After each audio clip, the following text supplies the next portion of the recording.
Hello friends, welcome back to my channel. तो आज हम लोग शुरू करने वाले हैं मेथड ऑफ एक्सपेंडिचर। ठीक है।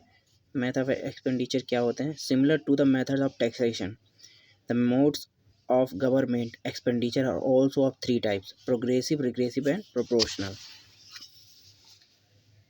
At first instance, it seems that as a country achieve better level of development, sectoral and interwise expenditure of the economy must have decreasing trends. But practical experience shows that the level of expenditure needs enhancement every day, and the economy always needs more revenue to fulfill the rising capital. And that's why, for economies, the best form of government expenditure is progressive expenditure. And what is progressive taxation? I have been already studied that. The best way of taxation government expenditure is progressive, suiting each other beautifully. Most of the economies around the world follow progressive taxation with progressive expenditures. Now, what is value added tax, which is most important tax? Okay, तो चलिए शुरू करते हैं। The value added tax, जिसे हम short form में VAT कहते हैं, is a method of tax collection as well as the name of state level tax at present in India. A tax collected at every stage of value addition, that's either by production or the distribution, is VAT. Its name itself suggests that this tax is collected on the value addition, that is production. Production of goods or services is nothing but the stage of value addition, where the production of goods is carried out by the industrialist or manufacturers, but these goods requires value addition by different service providers, producers or agents, the wholesaler and the retailers, before they reach the consumers. From production to level of sale, there are many points where value is added in all goods. And value added tax method of tax collection is different from the non value added tax method in the sense that it is imposed and collected at different points of the value addition chain, and that is multi point tax collection. That's why there is a no chance of imposing tax upon tax, which takes place in the non-value added tax method, single point tax collection. This is why VAT does not have a cascading effect on the price of goods.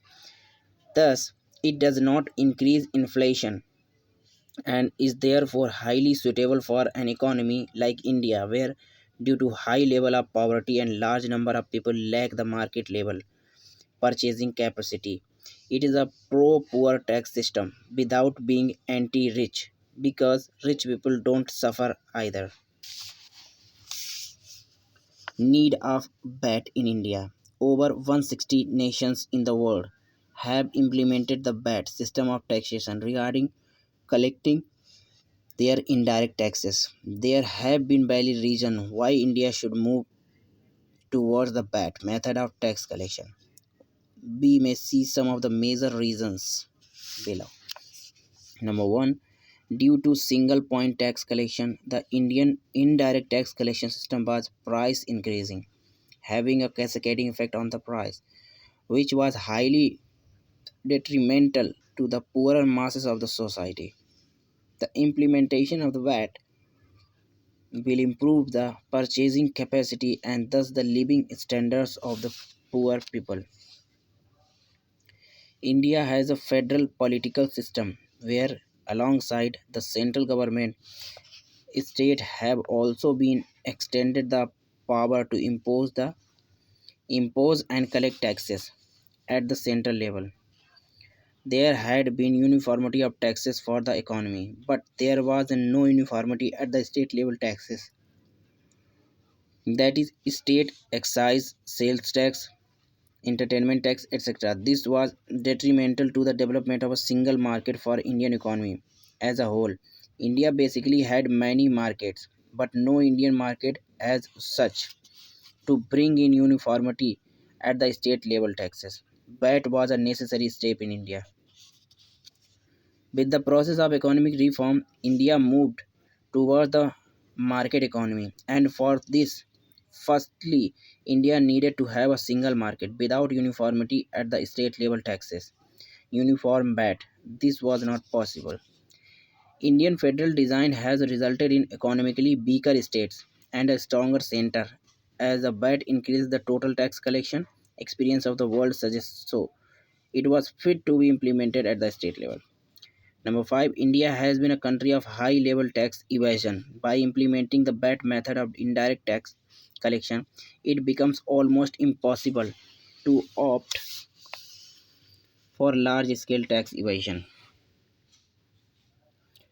To prove one's level of value addition, the purchases invoice or receipt is must, which ultimately makes it cross check level of production and sale in the economy.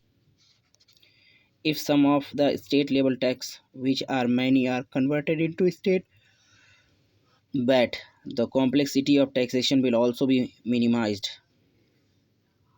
and at the end, it is possible, merge some of the center's indirect taxes with it. That is arrival of single VAT. Keeping this in mind, India started a tax reform, Chelia Kelkar Committee, and a certain level of success has been achieved in this area.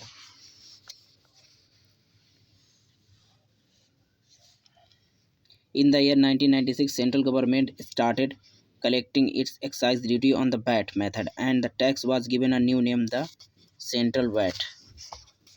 The next proposal was to merge the states' excise duty imposed on intoxicant only and their sales taxes into one tax, the state VAT or the BAT. This could not take place due to the state's lack of political will. Finally, only state sales tax could be modeled on the value added method and renamed as VAT, introduced on 1st April 2005. Later on, all state proceeds with this reform. In 2008 to 9, with appearances of shortfall in their tax collection, making the center to compensate them. In the beginning, a few states claimed for compensation in their revenue shortfall, but by 2011 to 12, BAT started generating higher tax collection in comparison to the erstwhile sales tax.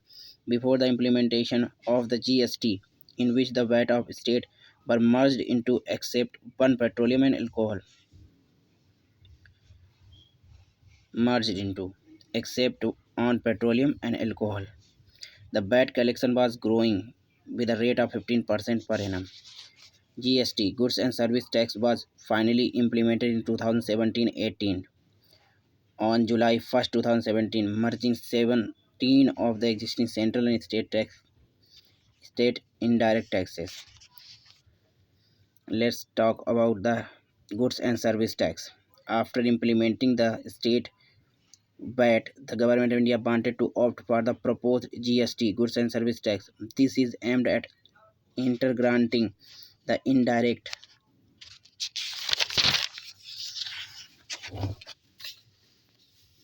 taxes of center and state into a single national tax, popularly known as the single VAT of India. By creating a single market at the pan India basis, it will help the business industry in a big way. The tax has the potential to increase GDP up to 2%. Conservative estimate to some expert. All the benefits which is the state VAT brought to the market and economy are the same in case of the GST too. The first proposal of the GST had suggested the following tax arrangement under it: to be collected on the VAT method, to be imposed at pan India level with uniformity in tax, single rate of indirect tax, replacing the multiple central and state indirect tax. Four taxes of central VAT, service tax, stamp duty, and central sales tax. Nine tax: excise duty, sales tax, entry tax, lease tax, work contract tax, luxury tax, turnover tax, or TROI and cess of the state to be merged into the GST. To have a single rate of 20%, 12% to flow to center and 8% to the state. An implementation process, we will talk about the GST implementation process tomorrow, and this is done for the today. Thank you so much. Keep watching my videos for the new things regarding Indian economy or the new chapter regarding Indian economy for the competitive examination and the for your knowledge also. Thank you so much.